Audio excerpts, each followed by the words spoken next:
que j'aime surtout chez Suron, c'est que c'est vraiment assez maniable, c'est vraiment très léger. C'est juste un petit jouet en fait.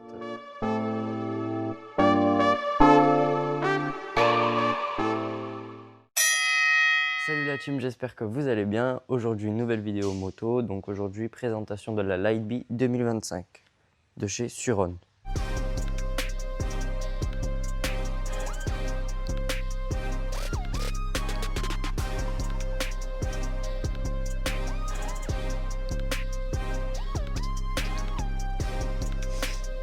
Aujourd'hui, on est chez MRZ, magasin de e-bike.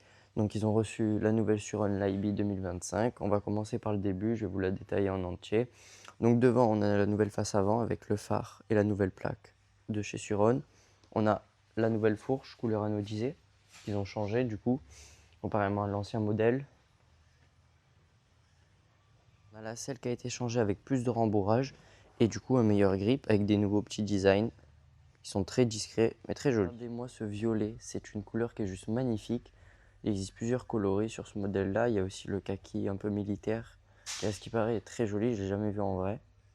Mais déjà, rien que le violet est vraiment très très beau. À l'arrière, on est sur du 18 pouces au niveau des pneus. Et à l'avant, on est sur du 19. En ce qui concerne les freins, ils ont mis des freins en dot. Donc ça freine un petit peu mieux, ça fait moins chauffer. Donc ça entretient mieux, enfin ça dure plus longtemps. On a aussi le bouton qui a été changé. Avant, il était rouge, maintenant il est passé gris, ça fait plus sobre. Au niveau de cette partie, il y a quand même quelques petits designs qui ont été changés. On a le T de fourche qui a été aussi renforcé, c'est plus quali.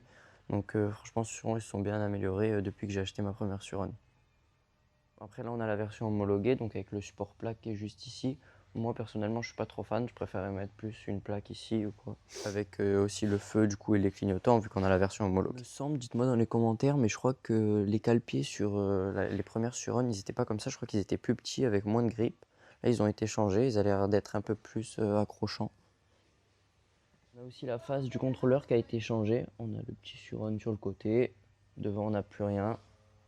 Donc au niveau de la position, on est droit, ça ne change pas d'habitude. Donc pour pouvoir rouler ce genre de machine, il faut passer le BSR, c'est le permis des 50 cm3. Donc au niveau de la selle, on le ressent, on est plus confortable. J'ai l'impression qu'elle absorbe mieux les impacts. On a les suspensions aussi qui ont été réglées. Franchement, elle est à l'aise. Donc le poids, il n'a pas bougé, on est toujours à peu près au même poids. Au niveau de la puissance, on a augmenté. Sur ma Suron que j'avais à l'époque, on était sur 6 kW. Là, maintenant, on est passé sur 8. Donc, on a fait un bon petit progrès au niveau de la puissance. Regardez-moi cette face avant. Très, très belle.